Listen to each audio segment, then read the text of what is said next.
Well, with that being said, we're going to go into somewhere that is not Australia. We're going to go to New Orleans, and we're going to go to Juvenile 400 Degrees in the, well, how can you not go in the opener with Back That Ass Up, omnipresent single, and then we're going to go a little bit outside the box right now to Run For It. That was Run Forest when I would hear this album, but nope, it's Run For It, but it's along the same concept. But Matt, run those numbers for me. 400 Degrees by Juvenile comes in at number 2,505 in the 1990s on Best Ever Albums, number 247 in 1998. Geez, number 15,456 of all time. It is Juvenile's highest rated album on Best Ever Albums. One of two records tonight that actually made Rolling Stone's list, coming in at number 470 there. And Juvenile ranked number 7,036 of overall artist rankings on Best Ever Albums. Okay. Well, I am going to start, guys, by doing what I like to do sometimes, giving a little bit of like history to understand a genre that's going to be omnipresent for the next decade, I'd say. And I'm going to start by talking about bounce music, because I think to understand New Orleans hip hop, you have to understand a little bit of bounce music. So first of all, Matt, I'm going to go ahead and guess that your answer is not at all about like how much do you know about bounce music. It makes you bounce? Like I said, not at all. And Josh, how much do you know about bounce music? Yeah, not much, if any. Okay, gotcha. So let's talk about what it is, first of all. Bounce music has a couple different hallmarks. The first is call and response style party rhymes, which I think in this album, right off the bat, right? And something like "ha" you hear from the beginning. You also get what's called the Mardi Gras Indian sounds. Have you ever seen the carnival in New Orleans, the African American revelers that have the suits in it and the big hats? It was represented in Treme, I believe. That's correct. I saw most Yep. of that And so it comes from that subgenre as well. The genre is considered to be hypersexual lyrically. And then there's something called the Trigger Man beat, which is just a 1-bar drum loop that is sort of the equivalent of kind of the percussion on the beats. And so it was around for a long time, but in the early to mid 80s is when bounce starts breaking out. Some other things that kind of would be known as the use of whistling as a instrumental element. And then later there were things like the vocoder is built in it in what's called drag rap. There's synthesizers that would come into it as well. But pretty much it's just sort of like a music designed to be played loud, and it's supposed to be representative specifically of New Orleans and all the syncretic cultures around it. Okay? If you go off of the idea of hip hop sort of originating from almost like humans came from, Northern Africa, right? And then spread out, like hip hop starts in the Bronx, right? And then spreads out all over the United States and then eventually the world, right? And pretty much New Orleans was one of the earliest genres, even though it didn't break into the mainstream for a long, long time, that has a vibrant musical scene. It's just that their hip hop also was aligned with bounce and aligned with even things like jazz and stuff that were local subgenres.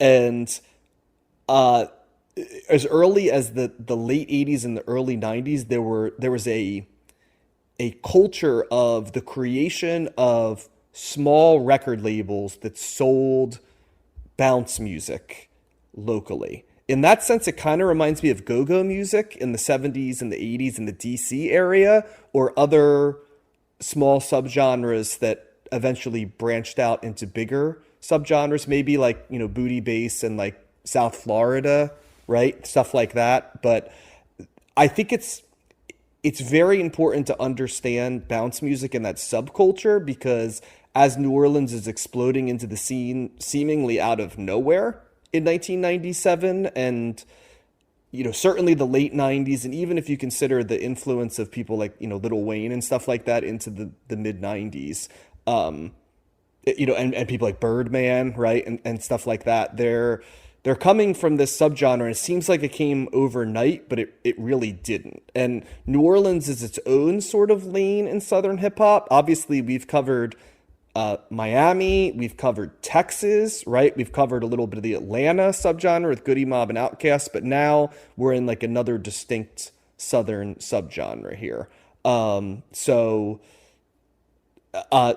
just so you know, I kind of wanted to give a little bit of an origin story there. Another good corollary, not totally sonically, but as like a subgenre that became nationwide, is like crunk music, right? Which came out of Atlanta, I'd say mostly, but it did move over even further into like that Gulf Coast area as well.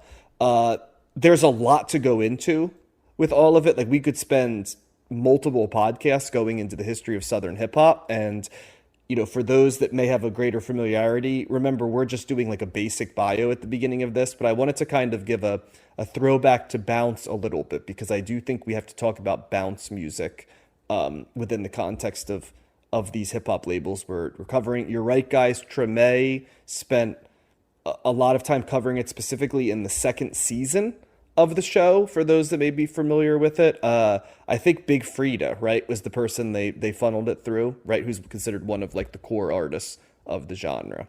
So there you go, guys. Do you feel like you know a little bit more about bounce music after that rundown? Yes, thanks for the background. Okay, let's talk juvenile or juvenile. I say juvenile, but obviously I don't have a Southern accent, so it flows like molasses or butter, right, when it comes out of the Southern style of rapping. Terrius Gray, born March 26th, 1975. He got the nickname Juvenile as a teenager because when he would rap around the neighborhood, neighbors would say that he was ignorant and call him a little juvenile with his rapping. So he just took it and ran with it. As we mentioned earlier in the singles, he is a member of the Hot Boys with 3 other local artists. And you were right, Josh. Turk is one, along with BG and Lil Wayne. These guys were all in like their mid to late teens when they were releasing their stuff to start. For reference, the Hot Boys song that we covered was from 1997. So Juvenile was born in 75, so he would have been all of 22 when that was there, and he would have been 21 when he started recording this, and 22 to 23 when this was released. It's important to understand like Juvenile's connection to New Orleans. He was raised in the Magnolia Projects in Uptown New Orleans. It is currently being revived as part of the Hope Project in New Orleans. It was a huge housing project in the 3rd Ward. He did attend Catholic school growing up as well, too. So there's kind of an interesting, like you'd expect in New Orleans, right? There's all of these different competing cultural influences on him. He began rapping around age 11. His mother was not happy about it, but he snuck out of the house to perform, and he would perform a lot of local talent shows. And he was firmly in the bounce music subgenre. He was recording as early as 1991. He had a song called It's Jimmy, and then another song, Bounce, for the Juvenile in 1993. There was a local artist named DJ Jimmy who he sometimes would rap on his tracks along with it. And he actually released his debut studio album, Being Myself, in 1994 on a record label called Warlock Records out of New York City, actually, which is interesting. You wouldn't think that like a New York City record label was going, but I think they had like a lot of those record labels, they had people that were specifically assigned to subcultures of music, right? And I think that's how they found him.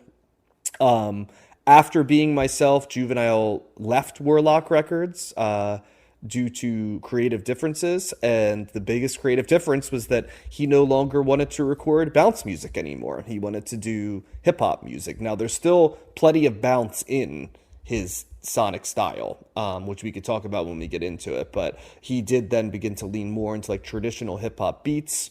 While he was leaving Warlock Records and looking for his next step in terms of his recording. He actually got a job at a gas processing plant, which sounds like not a job that I would want right there, but good on him for making an honest living. And one day after work, he was at the bus stop. And at the bus stop, he ran into Brian Baby Williams, the CEO of Cash Money Records.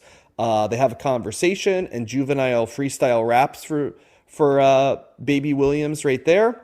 And that leads to him visiting the producer Manny Fresh, who Josh referenced earlier, with Baby Williams supervising, and he just started rapping for about a half hour. That was good enough to be able to get him a contract, and his second album, Soulja, Solja, Rags, was released through Cash Money. It was popular on a local level and actually even charted on the Billboard Hot R&B and Hip Hop Songs chart, albeit low on that chart, and was the beginning of Juvenile's collaboration with Manny Fresh, who would then go on to record all of his albums on Cash Money, with the exception of one album, Juvie the Great, which was a later album. That's also the year 1997 where Juvenile joins the Hot Boys, and they release an album that year. I mean, one thing to know about Cash Money and New Orleans in general, they were releasing a shit ton of albums, both by themselves and compilations. To give you an idea, Juvenile himself released albums in 95, 97, 98, 99, 01, and 03. He also released collaborative albums with the Hot Boys in 97 and 99 and 03, as well as with the Cash Money Millionaires, another subgenre, in 2000. So in a 6-year period, that's about 11 albums that came out right there. So, however, this one, 400 Degreez, is the breakthrough album. It comes out in 1998. The important thing to understand about that album, 400 Degreez, is number one, No Limit had broken through, which put eyes on the New Orleans subgenre, but also Cash Money had gotten into a distribution deal with Universal Records, which allowed them to get national promotion for the first time, led to them being able to record a video for the first single from this, Ha, which entered the Billboard Hot 100, and then the second single, Back That Ass Up, which has Manny Fresh and Lil Wayne on it, actually got as high as number 19 on the Billboard charts and number 5 on the Hot R&B Hip Hop Songs chart, and number 1 on the Songs You Would Hear at a House Party in like 1998 and 1999 chart as someone who was in college at that time. So that's the other unofficial chart that one was on. So it did have a little bit of controversy. Back That Ass Up. Another New Orleans performer, DJ Jubilee, said that the song resembled one of his own songs. It wasn't until January 2005 that the U.S. Court of Appeals for the Fifth Circuit in New Orleans denied the case. So officially, 7 years later, it was found to not be enough to sort of block the song from being distributed. So that is a little bit of an overview of Juvenile. There's more that I can build in along the way. He was recording albums all the way up to 2014. That was his last formal album. It's called The Fundamentals. He had a joint album with Birdman in 2019 called Just Another Gangster. In 2021, he was awarded a key to the city of New Orleans by the mayor. In 2023, he performed on NPR's Tiny Desk concert, which I did see, which was pretty wild along there. Shout out to NPR's Tiny Desk, which is fascinating. It's you want a deep dive, search their playlist because they have all kinds of people playing on that. It took a while to talk him into it, but then when he did it, as of mid 2023, the video on NPR had over 4 million views on YouTube, so it was well received. So there we go. I also thought another thing that was hilarious was that Juvenile did get into the realm of political endorsements in 2020. He endorsed Tom Steyer. Do you remember Tom Steyer? The answer is probably no, because he wasn't around very long, but he was a liberal activist. He was a hedge fund guy and a philanthropist, and I just thought that was fascinating. But like that was a deep cut in terms of who no judgment on it. I just thought it was funny that like he jumped in and that's who he endorsed. The picture's familiar, yeah. Yeah, and he apparently Steyer was dancing to Back That Ass Up on a viral video. I do not remember this happening, but it was a thing. So there we go. So I just thought I'd end with that one. All right, Josh, let's start with you as the only member of the crew who, well, I guess we all were in Florida for a while, but the only person who lived in the South. How do you feel about this one? Yes, I am the hottest of the hot boys. You sure are. So yeah, I never listened to this album, but I was familiar with it, and I'm glad I listened to it. I really like Manny Fresh's production, and when he guest verses on things, he has a distinct production style. I like his beats. He makes a lot of good beats on this album and other singles as well to come, or albums to come. This album is long. There's a lot of filler on it, but I think there's a lot of gems on here too.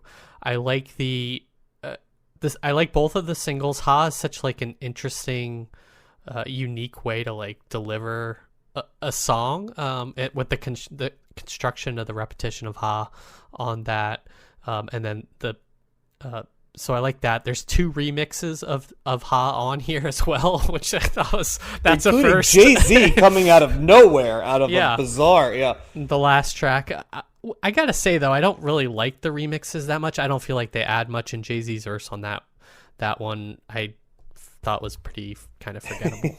He was collecting a paycheck. Is what I wrote down in my notes. Yes. Other songs, I like Juvenile's delivery. I like this kind of like. I like that we have another area of rap that we can add to the map. They add their own je ne sais quoi to the rap universe. I like Juvenile's delivery. It's akin to the slowness of some of the Texas rap we've heard and also Atlanta, but it's got its own spin on it. Other songs I liked on here, Flossin' Season was really good. I like Big Timers. They come in and guest on that. They add something of note. I liked the track after that, Ghetto Children, a lot. And like you said, Run For It, which you would put it on the opener. And then... so those tracks, they have some kind of like interstitial things here and there that add to the bloat on the album, but overall I thought it was good. It was a fun listen this week.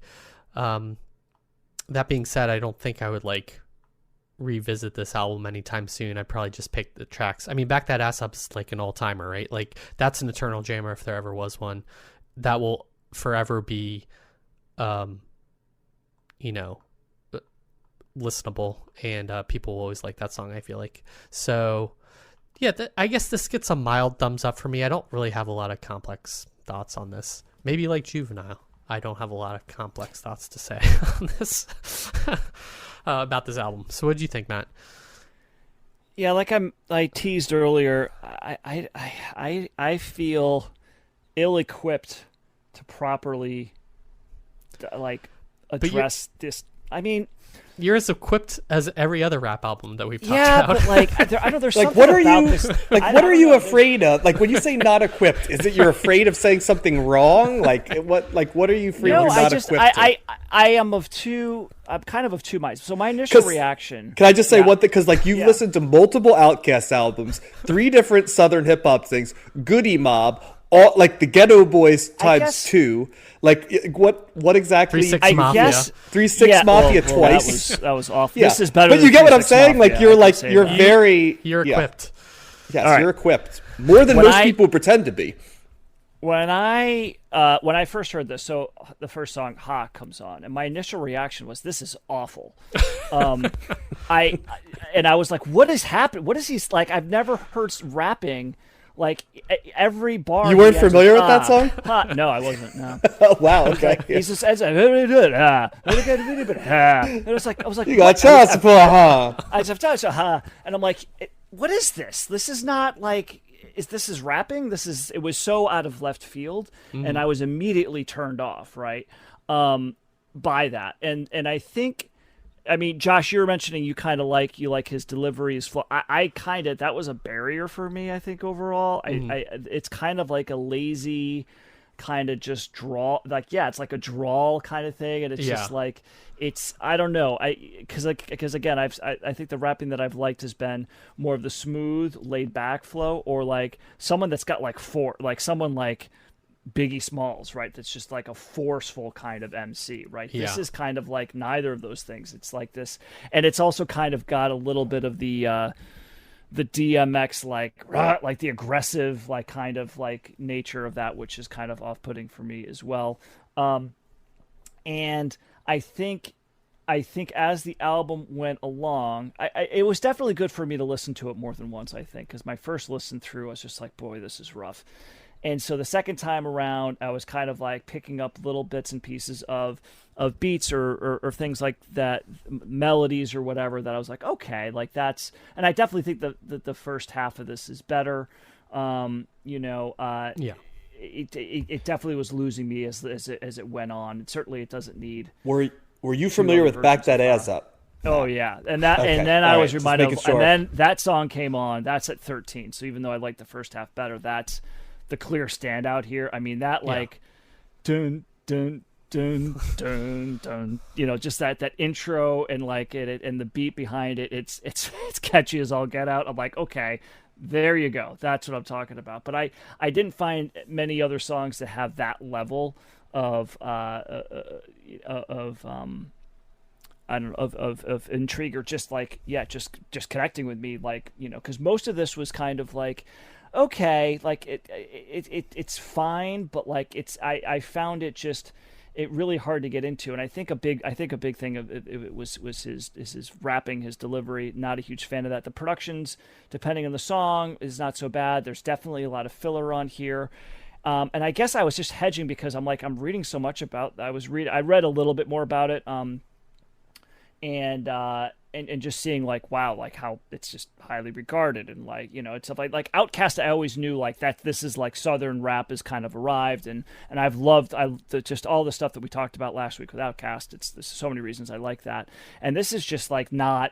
It's none of those things for me. Occasionally a beat, occasionally a sample or something that comes through, and I'm like, okay, that was pretty good. But there's something about this that just is like hard for me to really get into. Yet I'm like, wow, it's super popular, it's super highly regarded. Okay, I'm clearly missing something. So because of that, with my reaction being like, so it's kind of middle of the road. This is not like I wouldn't say like I hated this album. It's not that. This is, but yeah, like I said, this is not 3 6 Mafia. Whatever that record was, that was just, I had to turn that off. But this was definitely, this is kind of it's a trending down, thumbs trending down for me type album. With a couple of songs, like you said, Josh, I could pick like maybe 2 or 3 songs from this. I could definitely put Back That Ass Up, maybe Run For It. I thought that was decent as well. And the thing is, I did come back to Ha a couple times because I was texting with my buddy who I know likes rap, and I was like, do you know that Ha song? He's like, yeah, that song's awesome. And I'm like, okay. So I went back and listened to that a couple more times. I probably listened to that one more than any other song on here, and I was like, okay. Once I got past that initial reaction, because I was just so surprised about how different that sounded, and maybe that's part of why it's so great, is because it's so unique. But it's weird to have that reaction and then like kind of try to come back to it. But I didn't hate it as much as I did the first time I heard it. That off-putting part there. So yeah, I think that we're starting to get a genre of rap, like the Southern rap, that I have heard like certain singles before, and it's just. It hasn't ever really connected with me as a whole. Songs here and there, Back That Ass Up for sure. That's a great song. But like, I don't know. We'll see. Maybe I need to. I got it. This is a primer for what's coming down the road, because we are going to get more. Like, I know Lil Wayne's he's got like a bunch of highly regarded records, right? And this is kind of his lane. So we got that coming. But yeah, this at the end of the day, I think that this is a record that's just not kind of for me. And it's hard for me to kind of get more of a critique than that. but clearly it's hitting a note. This is super popular, just not with me. So yeah, not as much of a fan of this.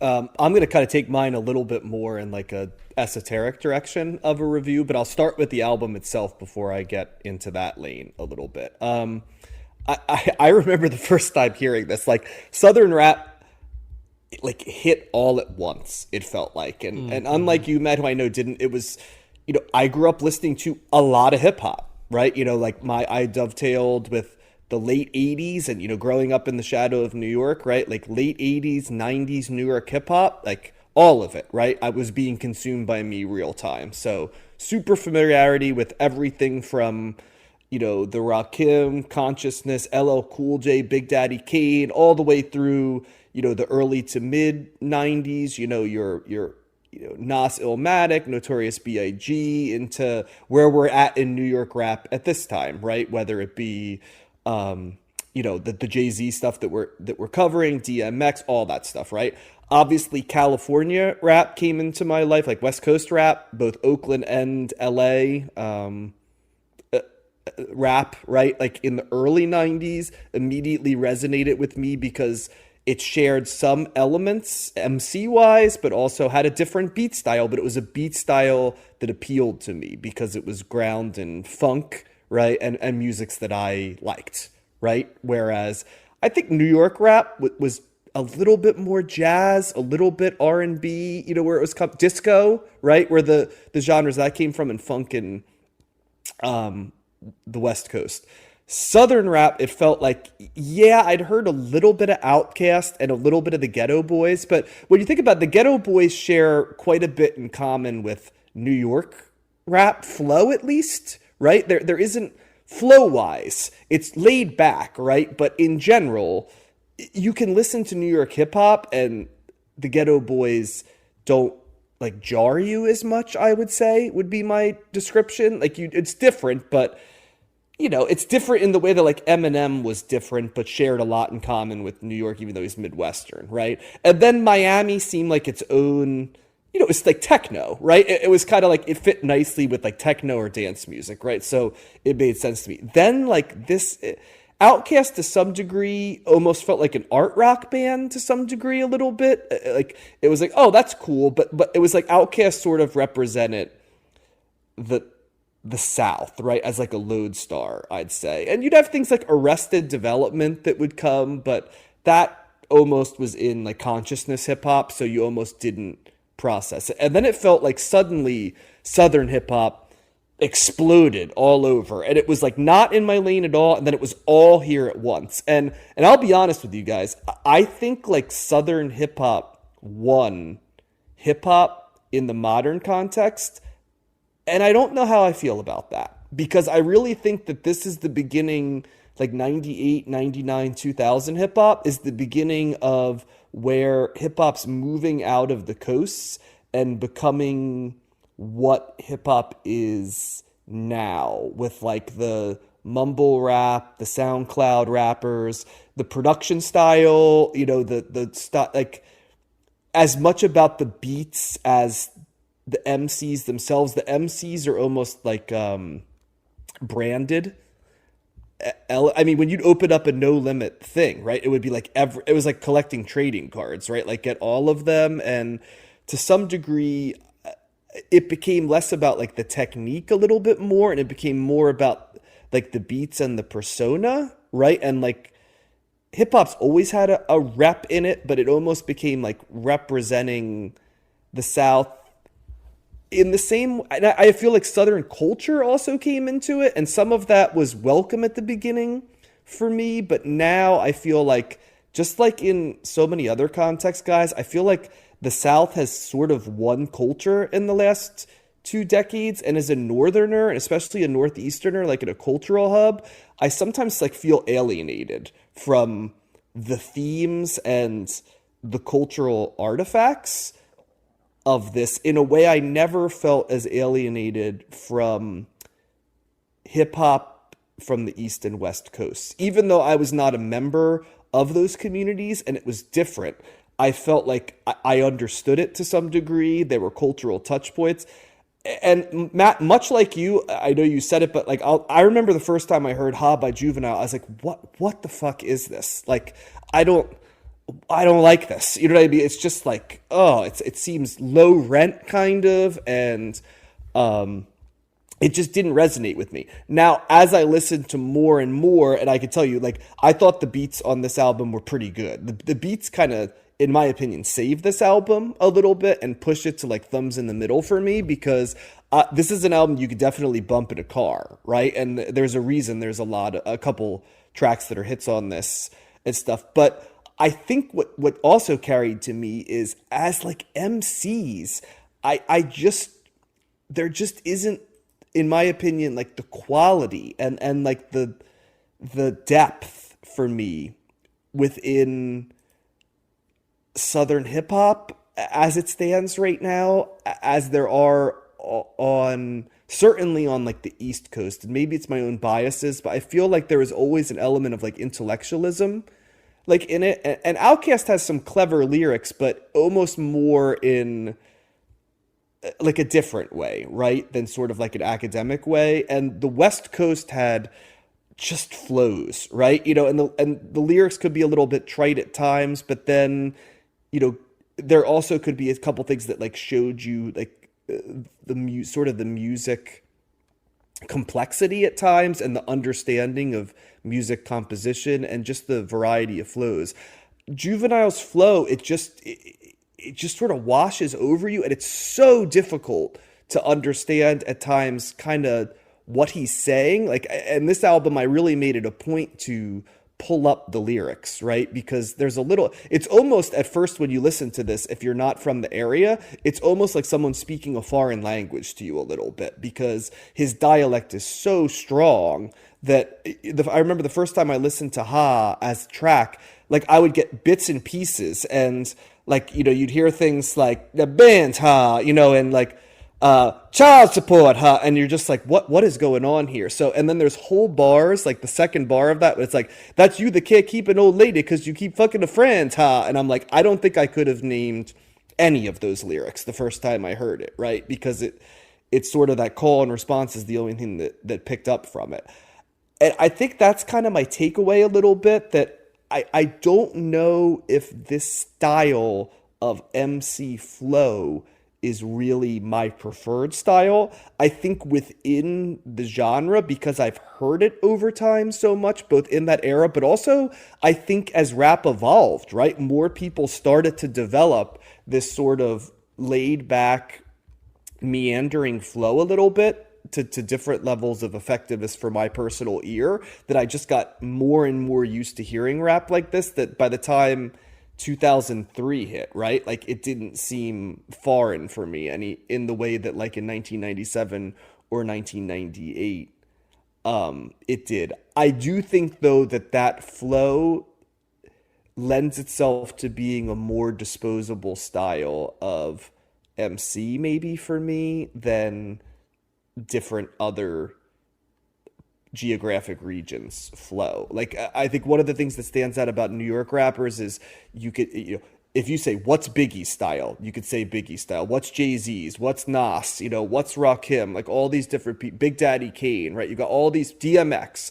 I know you referenced DMX to this, Matt. Like I don't think DMX in any way resembles this. Like DMX is like foot forward, aggressive. He sounds like New York, right? He sounds like a aggressive New York. Like this has, this is street, sounds just like DMX is, but this is a much more laid back sort of like a subtle, I would say, flow for me than like DMX is coming right at you and punching you. This is sort of, while the themes might be there, I don't hear it to my ears like that. I know that's a little bit of a meandering take on this a little bit. I for the most part enjoyed this album, but I enjoyed it solely for the beats, if that makes sense. I can't say that Juvenile is a bad rapper. He just happens to be a rapper that doesn't connect with me. I'm going to be really interested to see the more of this I listen to in album form. If it's kind of like, Matt, you talk about R&B, that like long form, my palate continues to like get used to it a little bit, to the fact where I'm able to like normalize it for some degree. And there are songs within this subgenre, like we talked BG, right? In Hot Boys, right? Like Bling Bling is a song I objectively like, right? Back That Ass Up on This is a certified banger, right? Like you could play it anywhere and it's there. There's crunk music that I like, which shares some similarities with the beats here.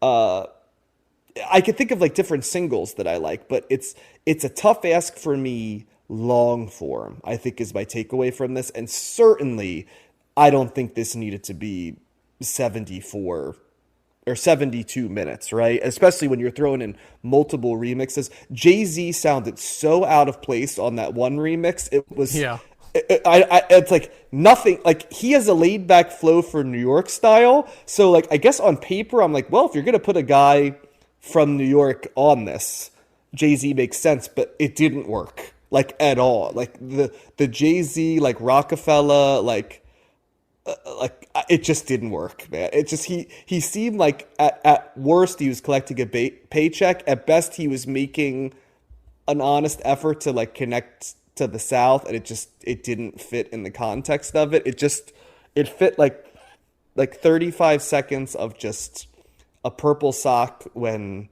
the other sock is white and the rest of your outfit is, I don't know, like a color that doesn't go with purple. Along the way. It was a poor fit.